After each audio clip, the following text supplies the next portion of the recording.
루팬 여러분, 안녕하세요. 이그스 칼럼에 오신 분들 환영합니다. 오늘 영상은 외국인 선수 재계약 소식입니다. 헬리스 페냐 선수에 이어서 리카르도 산체스 선수가 재계약에 성공했습니다. 150km 속구를 던지는 자완이라는 이점, 제구력이 안정되어 있는 부분, 나이가 어리기 때문에 성장 가능성이 있다는 부분 등을 고려한 계약이라고 해야 할 것 같습니다. 특유의 빠른 템포로 선수를 압박하는 산체스 선수 다시 만나서 반갑습니다. 부족한 부분을 채워 긍정적인 모습을 보여주면 좋겠습니다. 영상 이어갑니다. 리카르도 산체스 선수와 재계약을 하면서 하나는 3명의 외국인 선수를 확정했습니다. 헬리스 페냐 선수와 요나단 페라자 선수입니다. 메이저리그의 투수난이 심하면서 외국인 선수의 선택폭이 좁아졌습니다. 하나 구단이 혹할 만한 선수들은 부상이 있는 선수이거나 워크애식에 문제가 있는 선수들이었다고 합니다. 손혁 단장은 외국인 투수 선택을 보수적으로 하겠다. 아프지 않으면서 가치를 보일 수 있는 투수를 찾겠다 의지를 보였지만 관철시키지는 못했습니다. 산체스 선수보다 나은 선수를 찾아야 했던 한화 구단은 눈을 돌려서 보험으로 둔 산체스 선수를 다시 찾을 수밖에 없었습니다. 한화 구단은 26일 외국인 자완투수 리카르도 산체스 선수와 재계약을 체결했다. 계약 조건은 계약금 10만 달러, 연봉 50만 달러, 인센티브 15만 달러, 최대 75만 달러의 계약을 했다. 발표를 합니다. 23일 버치 스미스 대체 선수로 영입이 되면서 40만 달러의 계약을 한 산체스 선수입니다. 35만 달러가 업이 된 계약을 했습니다. 헬리스 페냐와 비슷한 계약이라고 봅니다. 페냐 선수가 처음 한화에 입단을 했을 당시에는 50만 달러, 23시즌은 85만 달러입니다.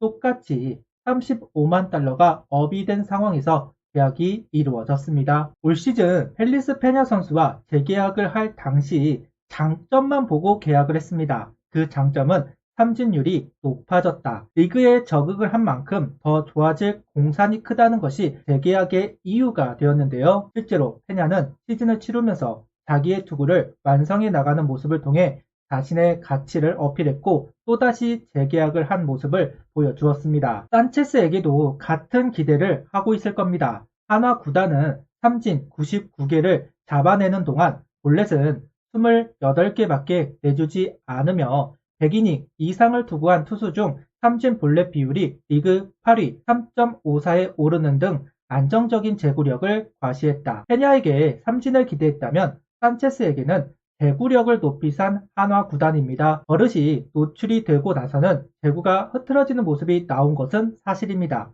그렇기 때문에 재계약을 하는데 고심을 해야 했습니다. 다만 시즌 중 급하게 바꾸는 것이 아니라 개막까지 시간이 있기 때문에 충분히 보완할 수 있는 시간이 있다. 버릇을 신경 쓰지 않고 투구를 할 수만 있다면 특유의 빠른 템포를 이용해 타자를 압박할 수 있는 산체스 선수라고 생각을 합니다. 산체스 선수의 강점은 역시 속구입니다. 평소 148km대가 나오는 포심을 중심으로 좌우 로케이션을 시키면서 카운터를 잡고 삼진을 잡아내는 부분이 정말 매력적입니다. 제구력이 동반이 되면서 구위도 묵직합니다. 거기다 템포까지 빠르면 타자가 느끼는 속구는 150km 이상의 구속으로 느끼게 할 겁니다. 그런데 그런 좋은 속구가 있지만 변화구의 가치가 떨어지는 모습을 보여주는데요. 커브, 슬라이더, 체인지업, 기본적인 구종을 던지는 산체스 선수 가지고 있는 변화구 모두 제구를 시키면서 카운터를 잘 잡아내지만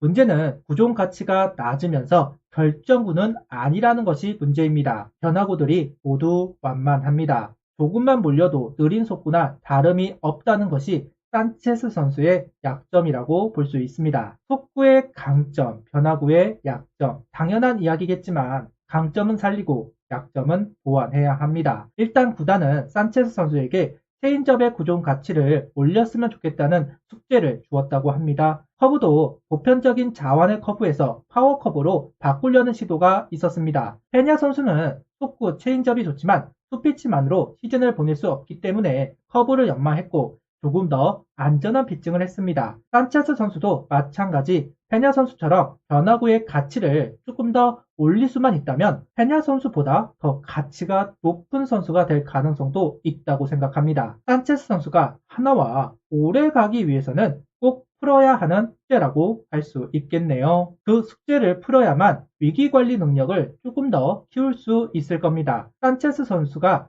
위기관리 능력이 없는 것은 아닙니다. 멘탈적으로 강한 면이 있는 선수이고 제구가 흔들리는 경우도 적습니다. 다만 결정구가 없다 보니 카운트를 맞춰 놓아도 바로 승부를 가져가지 못하는 면이 있다. 속구가 좋은 날은 상관이 없지만 컨디션이 나쁜 날은 변화구로 타개를 해야 하는데 그러지 못한다는 부분은 아쉬운 대목이라고 할 수 있습니다. 결국 변화구가 진일보해야지만 좀 더 완숙한 위기관리 능력을 보여줄 수 있을 것이다. 이렇게 생각합니다. 23시즌 팀별 성적을 보면 유독 기아와 LG의 강한 모습을 보여주었습니다. 반면 KT에게 약한 모습을 보였던 산체스 선수입니다. 랜더스는 단 한 경기 3이닝밖에 던지지 않아서 변별력이 없다고 봐야 할 것 같은데요. 비교적 좌타자 중심인 기아와 LG에게 강점을 보이고 우타자 중심인 KT에게 약점을 보였다. 좌우타자 피타율은 비슷합니다. 다만 우타자에게 피홈런 10개,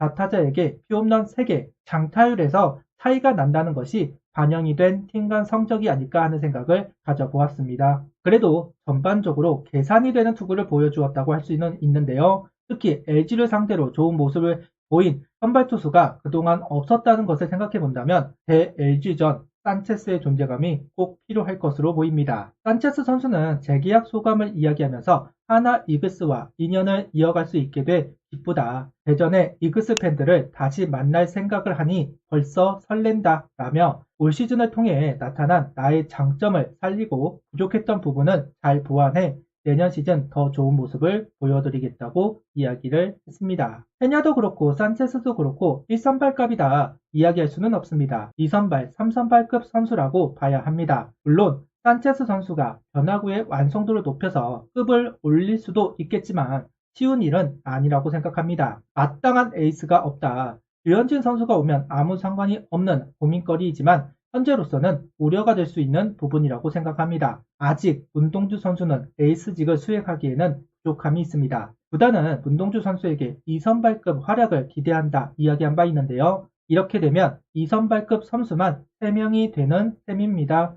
그래도 페냐, 산체스, 문동주 선수가 제대로 가동이 되었을 때 하나는 8연승을 했습니다. 꼭 시너지가 나기를 바랍니다. 23시즌 불펜진은 600이닝을 소화했습니다. 그만큼 선발에 문제가 생겼다고 이야기를 해야 합니다. 시즌 막판에 결국 9위로 끝난 여러 이유가 있겠지만 선발의 안정감이 떨어진 부분이 영향을 미쳤다고 보는데요. 로테이션을 제대로 돌아줄 수 있는 선발이 있고 없고가 크다는 것을 느낀 시즌입니다. 류현진 선수가 복귀를 안 한다면 결국 문동주, 산체스, 페냐, 세 선수의 건재함이 무엇보다 중요할 겁니다. 특히 자원이 부족한 한화, 산체스 선수의 존재감이 커졌으면 좋겠네요. 환영합니다. 리카르도 산체스 선수 아프지 말고 24시즌을 보냈으면 좋겠습니다. 책임감, 멘탈, 강한 속구와 제구력, 매력적인 선수라는 것은 분명한 사실입니다. 그 장점을 유감없이 보이는 24시즌이 되었으면 좋겠습니다.